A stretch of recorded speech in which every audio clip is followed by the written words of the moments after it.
Oh, Governor, gusto mo raw ako makausap? Don Ismael, malapit na ang eleksyon at mabigat ang mga kalabang ko. Kailangan kong suporta mo. Ikaw naman, Governor. Kailan ba kita pinabayaan? Alam mo naman yung eleksyon. Nabibili yan. Pera-pera lang yan. Boss, andyan si Santos.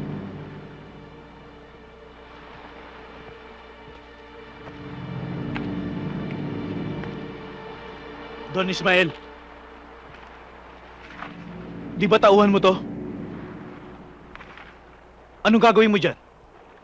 I-cremate o itatapon sa dagat?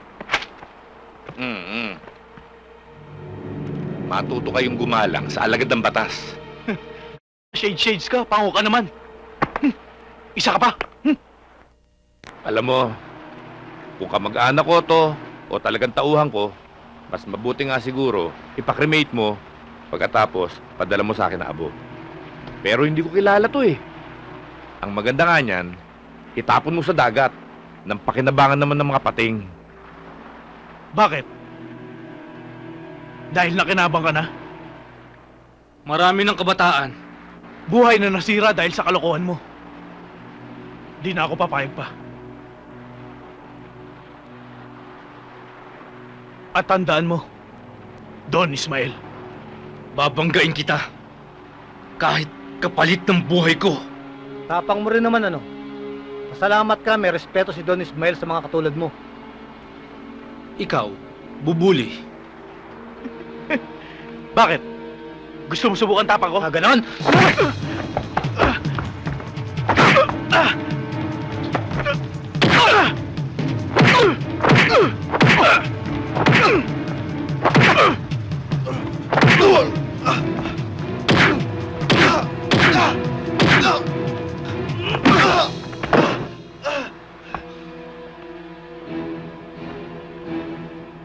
Ismael, appetizer pa lang ang galit ko. Kaya kung ako sa'yo, mag-iingat ako. Ha?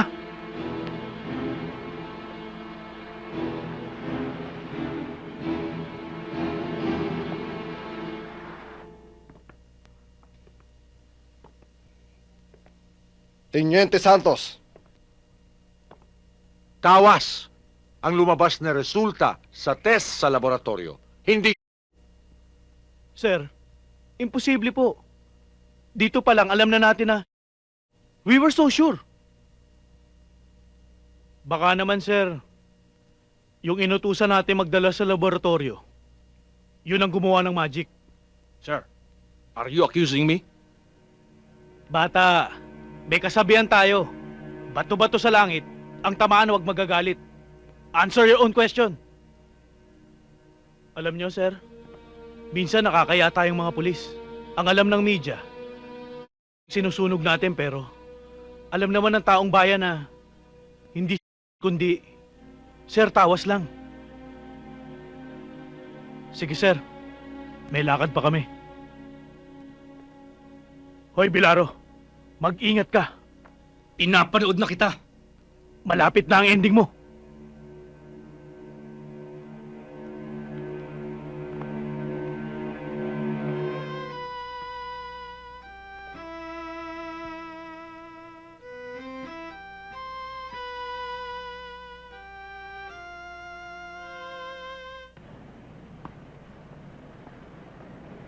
Oh, masarap to.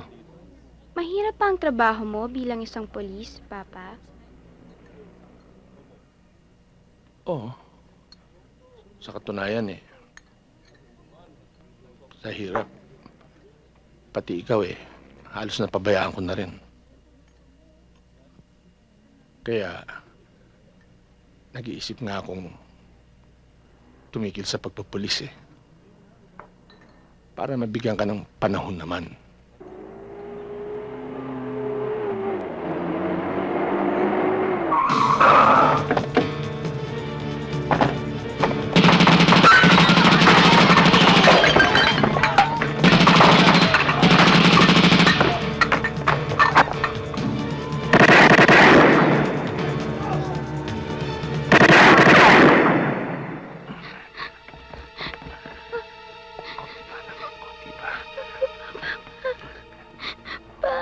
Huwag kang maingay.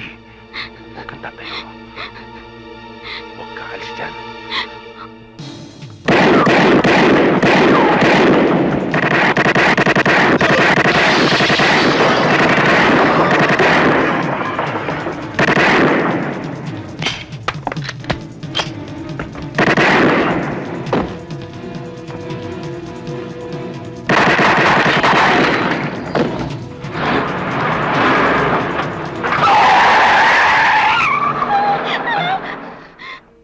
Papa mo to.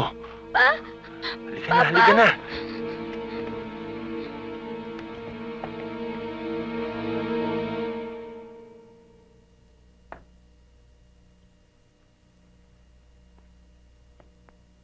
Eh, boss, talaga matinik to si David. Sa katunayan nga po, lahat ng mga kasama ko patay na. So, hindi mo napatay si David? Hindi po, boss. Ganun naman pala eh. Hindi mo napatay si David, ikaw ang papatayin ko. Wag po, boss. Wag. Wag po, boss. Ah!